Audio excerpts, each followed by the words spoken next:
this is Heart to Hearties, the official after show and podcast where we bring your questions directly to our cast and crew. I'm Marg from San Diego. I'm Dawn from North Carolina. We love nothing more than talking to the writers of When Calls the Heart. And we're delighted today to welcome a new member of our writing team this season, Liam Fearnley. Hello. Yeah. So you actually welcome. are not brand new because this is your second season in the writer's room, correct? Second in the writer's room and second stint on the show. Wow. Okay. So Oh, wow. tell us about that. I was on many moons ago. I was on season 2 and 3 As a writer? as the script coordinator. Oh, Really? I did know that. Okay, I wasn't wait. with the writers, Oh. but I sort of helped out with, getting all the scripts to everybody. The Downton Abbey season Yes. 2? Yes. Wow. And then the course correction in season 3. Fascinating. That Wow. was my intro to the show. Yeah. That's too funny. Okay, Wow. well let's talk about script coordinator first, because I know lots of Hearties probably don't know what that means, and that's a critical role. Tell us what you do as a script coordinator. You don't really do any of the writing, but Right. you work very closely with the writers and especially with the showrunner to proof all the scripts and all the outlines and everything that gets distributed to production and everybody, and then distribute that to the world. You're sort of the last line of defense for any errors and typos and all that kind of stuff. Oh, wow. If there's something wrong with the script after you put it out, it's your fault. Okay. Is that Robin's era? Yes. Okay. Okay, that was going to be my next question. Yeah, Is like, sorry. okay, Yeah. which showrunner were we on that one? Yeah, Okay. yeah. And Tony. Who? 2. Tony was Tony. the other showrunner. Oh, dear. Okay. I knew she was a duo. Yeah. Okay. I remember that. And then who is the person? There's another script person, right? Who's on set during filming to make sure it's consistent, right? The script supervisor. Yeah. Script supervisor. So Okay. they're in charge of all the continuity on set, making sure Okay. everything, people are using the right hand, if they pick up a glass of water in one take and make sure it's the same hand that they're using in the next take, and all the continuity stuff, so that when you watch it, you don't go, hey, wait a minute, there's a mistake there. Okay. So the script coordinator works with the showrunner, and then does the script supervisor work with the director mostly? Yes, they sit right beside the director. Okay. Okay. Very cool. The okay, right hand of God at that point. Yeah, right. Exactly. To make sure. Well, Hearties do enjoy occasionally picking up an inconsistency. It is really fun. Like all fandoms. I was gonna say. Yeah, I think Game of Thrones had a coffee cup on it. So. Oh, really? Oh, fun. That's got to be the most famous one, right? Yeah. I mean, that's great. I didn't realize so good. That's so good. And then we saw on your IMDb that you also did, you worked on the writing of A Summer Romance, which was Erin Krakow's 2019 film with Ryan Peavy. And of course, our Ava Grace Cooper was in it too. Yeah. Tell us about that. It was, I didn't write the script, Okay. the original script, but I was brought on late in the prep process to help, build the script up. Okay. It needed some work here and there. Okay. The story there is I was actually on a holiday in Asia with my wife at the time. Wow. So I got a phone call with like, are you available to work on this script with us? And I was like, well, I'm kind of halfway across the world. This is when I'll be home. If that works for you, it works for me. So literally, I was in Singapore one day, and then the next morning I was sitting down for a table read in Vancouver. Gangly employed. Wow. With a 15-hour time difference, it was. Oh, I can't imagine. Oh, my word.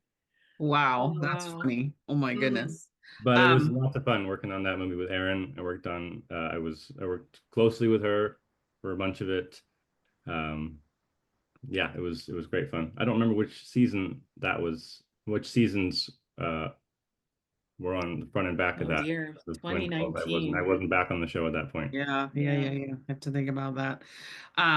So we have talked to Allie Devereaux pretty extensively. She was the writer's assistant in the room, I think, before you joined as the writer's assistant. Is that right? So Yes.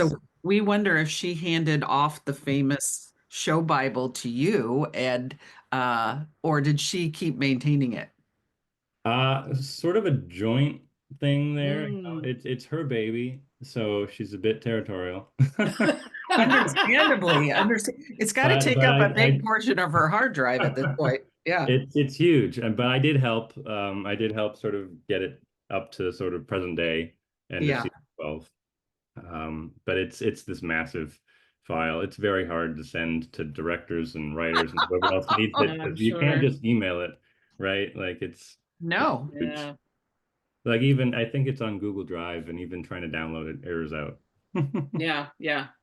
Wow. Unbelievable. Wow. She knows everything, as you know. Okay. Yes, Yeah. indeed. Yeah, we Yeah. do know. We We do know. depend on her Yeah. for a lot of stuff. We Yeah. remember stuff, but you know, she wrote it down. So what is it like to walk into, first of all, you have a very storied name in When Calls the Heart history. Your dad was Neill Fearnley was a much beloved director on this show for 10 seasons. Love it. We actually honored him at the Hearties family reunion, and you were there Was there. last year. So he passed away last year after a very long battle with ALS. Talk to us about what it's like. First of all, this is a daunting show to write for. It's, a huge ensemble cast. It's been going on forever. It's very successful. And you'd like to keep it so. But then on top of that, you have your dad's imprint.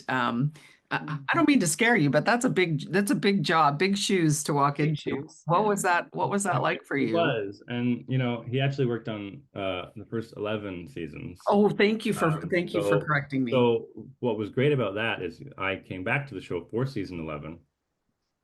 So we Perfect. got to do one more season together, sort of before he Oh my passed. gosh. Oh, wow. That's Lovely. I I mean, didn't lovely. know that. we've worked together, a Oh, few times over the years. But it had been a while. I think the last time we worked together was when I was previously on the show for like seasons 2 and 3. mhm. So it had been, almost Beautiful. 10 years. 10 years. Yeah. Yeah.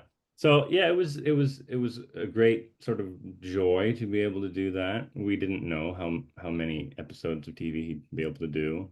Hmm. Um, but also when I wasn't on the show, I never felt very far away from it because he was always in Hope Valley, so I always felt like, Hope Valley for me was right around the corner.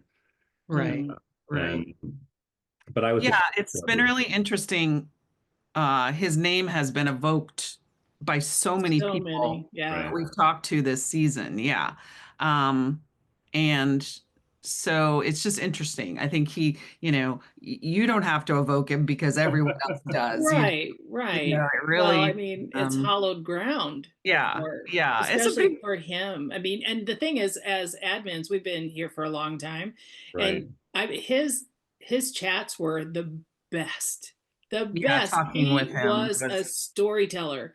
And yeah. so Yeah. all of the outtakes that we have, I mean, I have that already, already in my computer because I don't want to delete it because it Right. was so good. It was so good. Yeah. But yeah, I So love you him. were raised by a phenomenal storyteller, and now Yeah. you're one in your own right. And but even so, you're walking into a room with, to work with Paul Redford on this script, and Mhm. somebody who's worked with Aaron Sorkin, been on the West Wing. I mean, I know. it's It pretty was Yeah. big too. I was Yeah. extremely fortunate to get a script at all, but to get a script with Paul, um, he's just a wonderful, excellent writer, very generous and kind human being.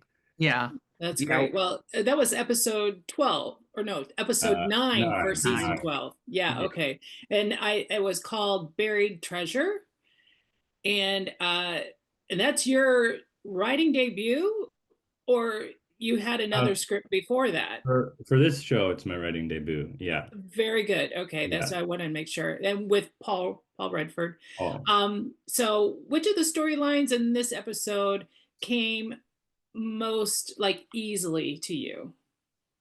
Well, I'll give you a little fun fact first. I love fun facts. The name was Buried Treasure, but originally it was called Truth Be Told. And it was called Ooh. that for a long time until we realized that there was an episode in season 11 with the same name. Also Oh episode 9. no. I mean, that Oh, that's happens on a funny. show that's been on for so long. But it was Yeah, episode exactly. 9 that was kind of funny that it's like, I remember Derek telling us that that's why they had to drop all the love names because, I mean, I think, was it Love or Heart? That all a the titles, heart. yeah, Yeah. all the titles initially had heart in them. Yeah. I mean, and then they were like, this is getting too hard because we keep to, you're replicating all this. But Yeah, we're that's fun, definitely truth be told. Yeah. we're definitely on IMDb a lot, checking the episode titles to make sure that we're not copying. Sure. Yeah. Um, but as far as which parts I love the most, I mean, I loved writing the Rosemary and Elizabeth scenes, when they're investigating Ava. It's just, it was so much fun. And combine those two with like Mike and Lee at the bar. They were just That's comedy like a gold. good joke. Then Mike you and must Lee have go to just a loved bar. seeing it all play out because those were amazingly funny. Wow. And it worked so well, I think. Really did. Yeah. Yeah, it really did. Well, and then this episode, episode 9, that's the time that we were like the whole idea with the Garrison Gang. I was like, so now knowing that you were, there season 3, because you said Yeah. 2 and 3. So I'm like, so I got confused about the Tolliver gang and the Garrison gang. So I'm like, oh, I thought it was from season 1. Oh, it's season 3. So can you remind everyone on the original plot line for Garrison? Because to me, it was really, I got confused. I So mean, we definitely have more than one gang with brothers. yeah, Uh, so it can get confusing. The Garrisons are the gang that Jack took down in season 3, like you said. yeah. And that win for him led to him getting the Medal of Bravery, which was uncovered in this season. Okay, Okay. So, again, the Full light bulb circle. just, yeah, Mhm. Mhm. between the metal for what, the episode 1 yeah. for So this we really season. wanted the connection with Jack. Wow. That's why we picked the Garrisons. We thought it was a good time to bring that name back. Um, and yeah, the Tollivers were never really on the menu. Okay. Interesting though. So Bryce Newell of San Diego asks in our discussion post, in your minds, meaning the writers, what happened to Jake Garrison? Jake, um, he I think it was said on screen that he died in prison. And the reason Oh, okay. and the reason we did that is because he just wasn't a very good guy. Yeah. He No, was he sort of wasn't. he was the evilest one of the bunch. Yes. And Hmm. he was kind of the type of person who shouldn't really get out of jail. Yeah, Yeah. that's good. So, so we felt that Sonny would be a character that we could do more with. We could keep it a little bit lighter. I also really like the actor, Ben Cotton. He's Hmm. great job. He Hmm. didn't have a lot of screen time, and I thought he did a phenomenal job. Yeah, yeah. Yeah, I So think that's, go ahead. Sorry. I was just going to say that, yeah, that's sort of Jake's story ended in prison. Yeah, Yeah. it's a great reminder because a lot of Hearties were like, why weren't these kidnappers more menacing? And it's like, well, the original character, Jake, was very menacing. He was very Hmm. evil. But the other, Sonny was, was less intimidating, probably less upstairs, maybe. I don't Bumbling know. kind of Yeah, thing. Yeah. and we brought in Woody as a cousin to sort of keep the whole thing a little lighter. Right. Woody was very much a foil to Sonny. And the dynamic between the two of them, I think, ended up working really well. Mm. And, you know, especially in those scenes with Allie and Oliver, I think the four of them really played off each other in a lovely way. Yeah. Yeah. So whose idea was the ribbon that was Ruben. left on the tree? That was my idea. Oh, Yay! Oh awesome. wow.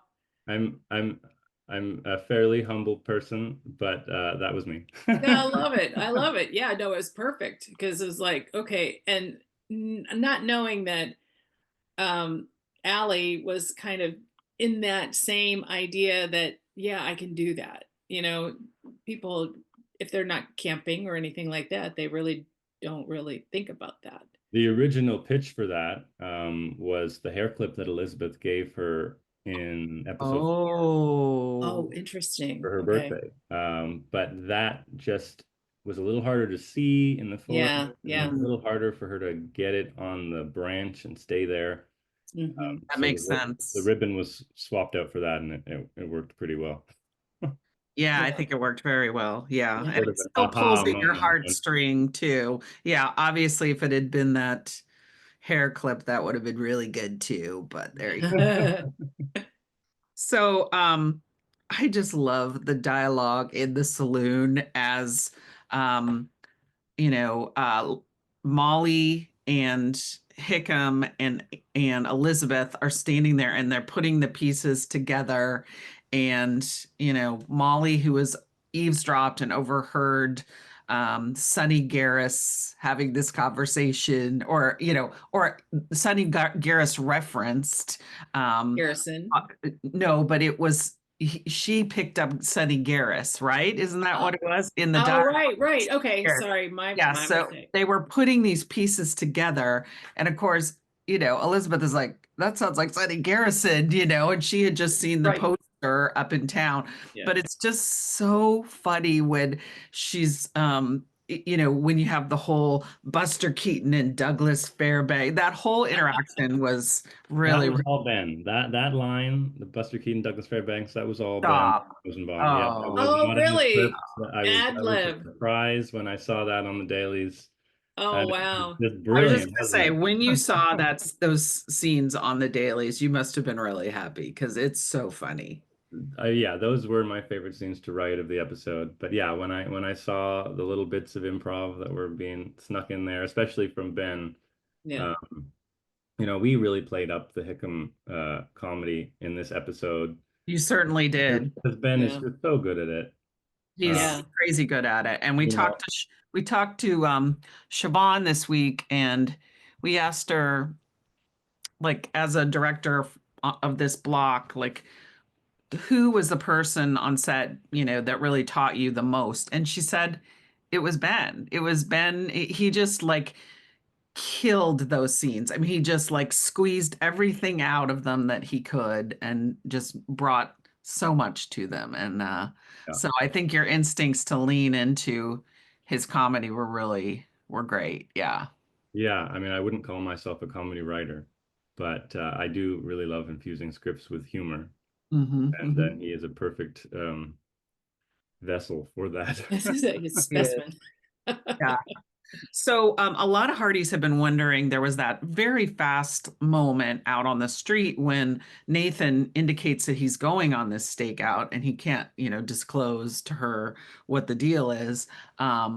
And they don't have, you know, it's not a big embrace or a kiss or anything. They make a connection. So it just was striking because it really demonstrates where we are with Elizabeth in terms of her anxiety level. I mean, she did see the poster and put two and two together, but she didn't seem overly stirred up by it. What was your read on that situation? You know, what's your thoughts? Um, I think that Elizabeth is more comfortable now with the danger that being a Mountie with what comes with that. Yeah. So when we were writing it, the moment didn't feel like it needed this big romantic moment between them. He's Mhm. just going off and doing his job, and that's what he does Right. every Yeah. day. And whether it's a stakeout or he's just doing his rounds, um, that's the life that she's chosen to have with him, and she's okay with it. Yeah. I also liked the other little moments are there's so many little moments in this show and that I adore. And one of them was in the Mercantile where Ned is letting Ava know that, somebody else with the exact same trunk as yours, had their trunk go missing on the same day, and she's Such a like, coincidence. yeah, I know. And she's like, do you read all the telegrams? And he's like, well, I transcribe them, so that's kind of how it works. It's so funny. And of course Rothgar is just amazing, but Oh, he did I such a good love job Ned there. and Flo. Yeah, no, that There's was such a fun moment. I mean, where Ava is sort of realizing that she's not quite as smart as she thinks she is. yeah, not so Mm, much. And indeed, yeah. Rosemary overhears that, and that's the catalyst for her eventual confession later in the episode. Right, right. Yeah. It really does, make you realize how not private communication was back then. Yeah. People could read Honestly, they're telegrams, they could listen in on your phone call easily enough. Well, now we yeah, it just go really to is the true. airport and have the speakerphone on your. And now they do that, yes. Oh Yeah, my now we're in goodness. full That's circle. the one that I was like, that's a pet peeve for me. Yeah, totally. Oh my goodness. Yeah. It's the things that you hear on the train and on the airplane. Yeah, it's like crazy. But Here's yeah, a it is Hope Valley is definitely a place where all the telegrams and all the phone calls and all of it is going to be, yeah, Yeah, important for her Mhm. to learn that lesson. absolutely. Talk to us about the working dinner. I really meant to go back and watch that scene before this so I could count how many times they referenced that they were friends, because talk to us about why you wanted to emphasize over and over and over again that they're friends. I mean, I don't think we say working dinner quite as many times as you need for like a drinking game. Yeah, right. But Right. Good idea. these two people, Lucas and Edie, they're very much on opposite sides right now. One's the governor, the other's the primary legal counsel for the opposition for his main problem right now. So Mhm. I think they need to be careful. They need to remain professional. There may be a spark between them, but neither of them has really admitted to it yet. And I think building on that foundation of friendship first Mm, is important, especially for Lucas. yeah. Okay. So Nice. we'll see what happens with them and what that progression Yeah, we're becomes. if we get season 13, oh, I'm so excited. So excited for that one. Well, it is very reminiscent of how much emphasis there was on the fact that Nathan and Elizabeth were friends after she broke up with Lucas. It's like, okay, this is just friendship, just friendship, just friendship. It's like, okay, we're clear. Um, it was really fun to see the dinner go so wrong, though, and it was for me one of the aha moments that I think I had when Nathan was introduced as the new Mountie in Hope Valley.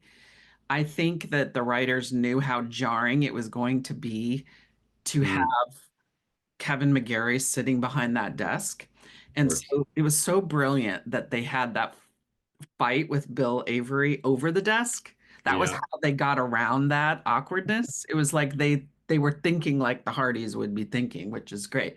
And I really felt like that was true about this dinner too. Like you guys knew that we would be expecting Lucas to do the grand gesture. And so the fact, I don't know, I'm not asking you a question, I'm telling you. So you tell me, these are the inventions in our minds. Why did you have the dinner go so wrong? I mean, it's funny that you say it went so wrong because I don't agree. Oh, Um, okay. I I I love that scene. Mm, Okay. No, I And love it too, but like it wasn't like a classic like I think The kitchen was closed, let's face. Yeah. it sort of Kitchen highlights was the closed. fact that their friendship is at this place already, that we can sort of put this couple in this situation. And you're right, it's Mm, not something that we would necessarily have seen with Elizabeth, but No. this is a different relationship than he had with Elizabeth. yeah. Um, but what's interesting about that scene and why I love it so much is the original version of it in the script didn't have Mike and May. It Oh, was really? just a Oh, straight, really? it was a straight dinner scene. The dialogue was pretty much the same, but it just sort of served its purpose. They're going on a working dinner, and that was all we had time for. But we, the writers, realized pretty late in the process, I might add, uh, the same thing that Mike and May realized was that we'd forgotten about Minnie's dinner service, and we were supposed to be staging a dinner in the cafe. Oh, wow. Oh, fun. Oh, So we added this wow. all very last minute, Mike and May, and sort of the comedy of errors that ensues, and the scene just came alive on the page, and it just brought out the relationship that Lucas and Edie are developing in a Mm. much more dynamic and interesting way. The awkwardness, I mean, the whole Mike and May part of it was really, really great. Yeah. So when you had them eating in the cafe, did you have Minnie serving them and then you realize, oh, she can't because she's away? No, there were no servers. There was nobody that they were talking Okay. to. Okay. Sort of said it in the cafe and forgot that Minnie's not there, and that Okay. So you Right. technically didn't Mike get and that May aren't far. there either because they're in the saloon. Yeah. Wow. And it took us Interesting. a long time to realize that, oh, wait a minute, this Oh, funny. this isn't right. And all of a sudden it clicks. Whoa. Such a great innovation though, and Yeah. I think it totally worked. And um, Hmm. for them to be able to make fun of themselves in that moment, it added some more layers, which was great. Hmm. Yeah. I Yeah, like that. we had to play with the structure of this episode quite a bit when we were writing Mm. it and developing it because there were so many different storylines. Right. And, an action storyline generally takes place in a very short amount of time. Yes. But we've Hmm. also got the Canfields going to a different city Yeah. on the train, which Hmm. takes Hmm. time. Ah, And then we've got Rosemary and Elizabeth trying to, figure out what Ava's deal is. try to peek in Right. somebody's windows. Yeah. So trying to figure out, okay, how many days does this take place in? What comes first? We needed Elizabeth with the Ava story, and we needed Elizabeth with the Nathan action story. So we had to do sort of one after the other. It took us a while to sort of figure out how the puzzle pieces best aligned. Wow. That's And that interesting. eventually led to us realizing that we'd forgotten about the dinner. I Great.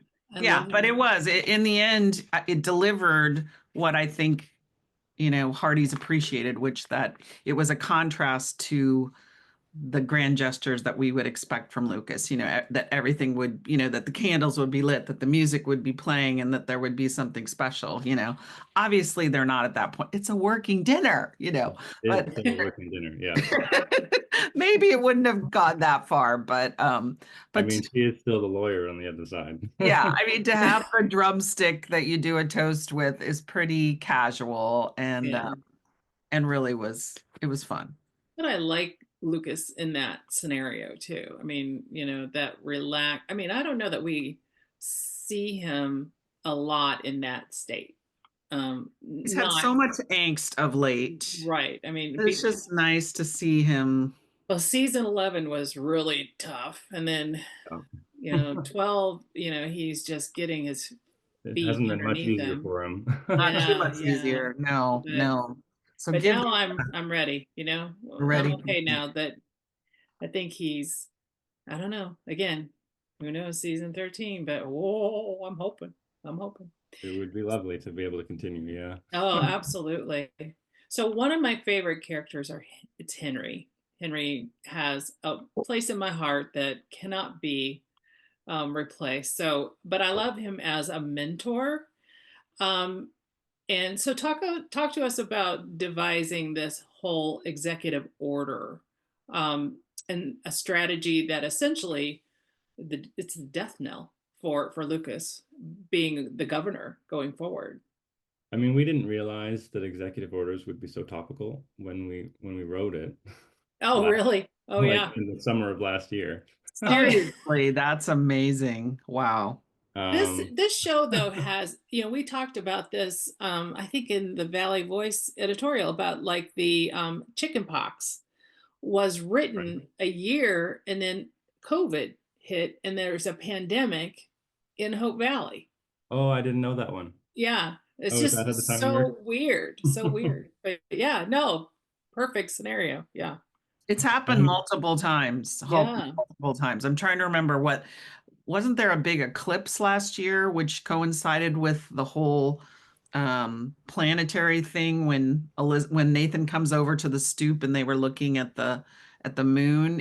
It was on the same weekend as we were all wearing those glasses and doing the eclipsing. Like, Oh, and there's no way you could have solar known because eclipse. oh, yeah, it was like there's no way that you guys could have known because Hallmark doesn't even yeah. schedule these things, but it's odd. Scheduling It's thing. odd how on target you guys are. I Because now mean, Hallmark we're must like, have figured that one out in the end yeah, and executive realized order. this is when we should premiere the show. Yeah, Yeah. good Was timing. Paul involved in creating the political strategy piece of it? Yeah, I farmed, well, I shouldn't say I farmed, but all the political scenes and the lawyery scenes were Paul's domain.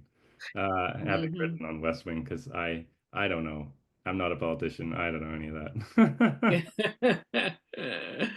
It's Yeah. great.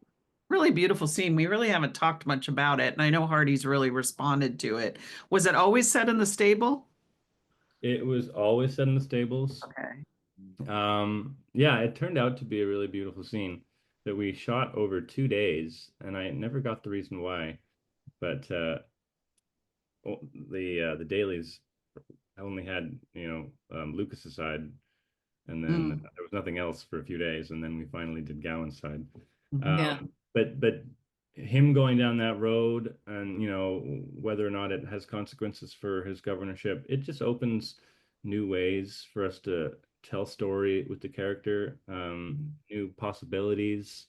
He's still young, right? So he's still figuring Hmm. out what he wants and the best way to get there. Um, Mhm. and I think he's realized at this point that friendship means a lot to him, and he's willing to sacrifice to get it. Mhm. And as for Henry, I mean, we've seen him probably have the biggest journey of any character on this. Yeah. So for him to advise Lucas, it's just a great pairing. Yeah. You know, Yeah. And was all the Henry Henry. talking about himself when he was talking about the despot and how they'll lose, over time, they'll lose, eventually, if you take that fear away, they lose their power. That was very interesting. That's a good question. I'd have to ask Paul. I Hmm. don't know, but those two are so great together. Really. Yeah. Yeah. Yeah. I love well, there's so many pairings for Henry because Henry and Lucas is really an interesting. And we talked about the mentor, but they're good friends outside of the work. So I know that they did what taekwondo or something like that, classes Really? Oh, I Oh, together. didn't know really? that. Oh, Oh, wow. Yeah. wow. And then I like Lucas and Lee. I love that combination. I didn't like the conflict this year, but you know, but I do like them on screen. I mean, they have that good chemistry as, And we love seeing Martin and Viv together. Viv. Oh gosh, every So good time. yeah, Yeah. it's so Yeah, good it's this just so year. good. We But we I have could, a spoiled, just so many rich characters You to pair really up do. with. Anyone you want to pair up with anybody, it's just going to be delight. yeah. Yeah. Yeah, yeah. Well, and the thing is, we were talking about these new characters. At least we have three. I mean, Georgie, Oliver, and is that Edie? And but we're in love with them like one of the first 2 or 3 episodes with them. I mean, Totally in love with they're them. just so a good addition to the Hope Valley community, and Not to All mention three of them. Edwin, and I mean, like, we don't want anyone to yeah. leave. It's a But problem. there's so much. Problem. Yeah, there's so much for that. But Yeah, all three of those new characters just you're right from the very beginning, they just fit so well with the show. Yeah. And I personally love Edwin. I think Love Edwin. he's a great actor. I was, throughout the season always trying to get him into the scripts. he's funny. I mean, he's just, and the conflict with between Lucas and Lee, and he was the catalyst for that. I'm like, oh dear me. Yeah, you have to love him, and we can hate him too. You But can love to hate him, that's absolutely. right. That's right. The storyline with the Canfields going to the Schwartzman school, that trip, it was a favorite for a lot of Hearties. They were really anticipating it because they were talking about, even in the comments, about Helen Keller and things like that. So it was something that was impactful. So we love the lines that Clementine said, "Let's take our tour of your future, shall we?" And the blind leading the blind. Then tell us about that, writing that particular scene, and what you think that conveyed to the viewers and Angela and her parents. I mean, first of all, how often do you get to use that line, the blind leading the blind, so literally? Right. So it was just Yeah. too good to pass up. Yeah. It was, yeah, it really worked well. And that actress that played Clementine, she, is a blind actress, and Mm-hmm. she did an amazing job. Mm-hmm. But I think the underlying message of the story, when it comes to the future, is we're all blind to tomorrow. Nothing's given for any of us. And Angela, as well as her parents, are figuring out how to take that step as she grows up. Um, Ironically, um, my dad's last episode that he directed in season 11, episode 2, was called Tomorrow Never Knows.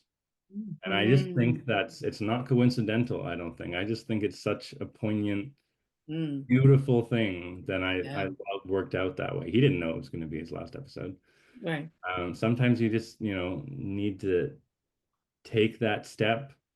You need to go where life takes you. And, I think, I made a joke that how could you not say that line? We're all blind. We're all blind leading the blind. Right.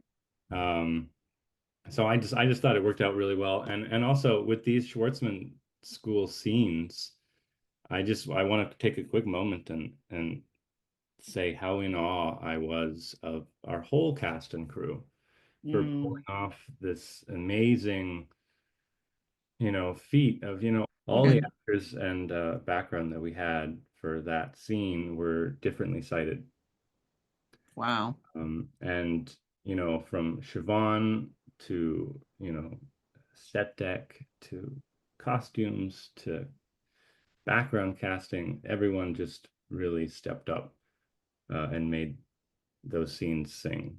Mm. And I think representation is so important that the fact that we were able to do that speaks to, the heart that this show has. Well, and we talked to Sarah about that set, Yeah. and we talked about the color, and we talked about that. The idea of blind is, it has so varying degrees Degrees. of Yeah. that.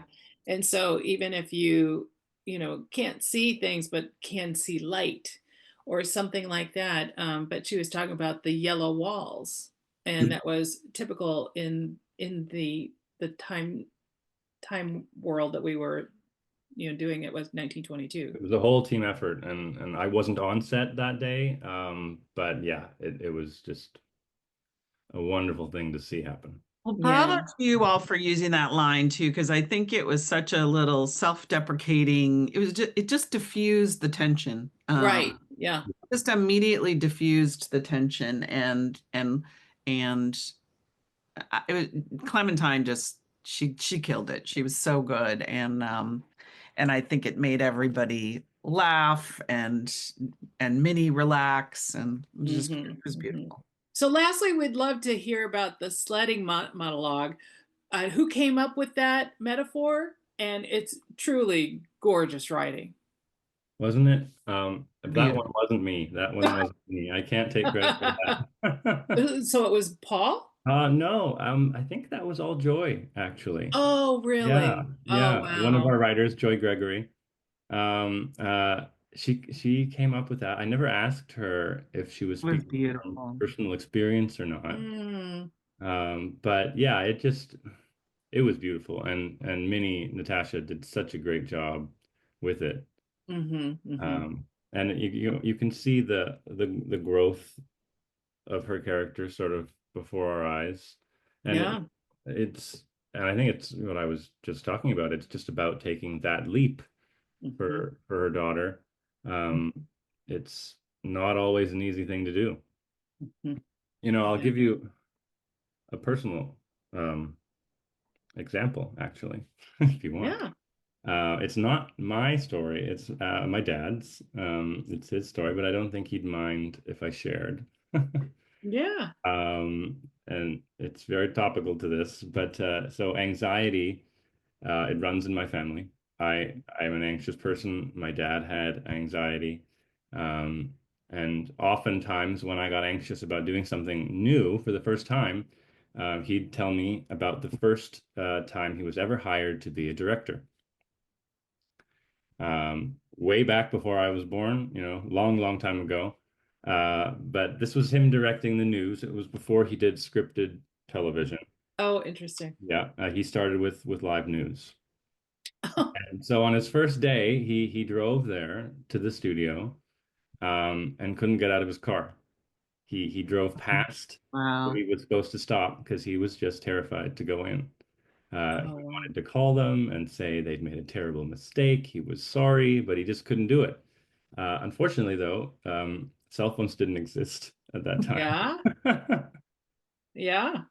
So, eventually, what did he do? He got on that sled and he went down that hill, and look how that turned out, right? Like that man lived and breathed directing. It's all he Yeah. talked about. He did it for 40 plus years. It was his absolute passion. Mm, So you never know. Just sort of yeah. take that leap.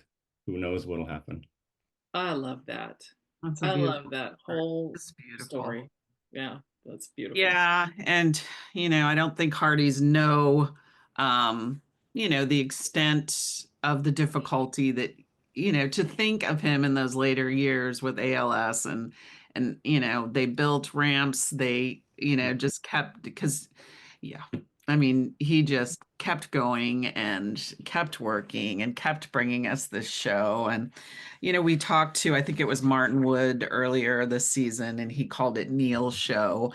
And it just Mm. feels like his DNA is absolutely everywhere, including in his son, writing for the show. So it's just very special that you're here on the show, and it's just exciting to see your work take shape. And I think this was a great debut. I hope you felt proud of it.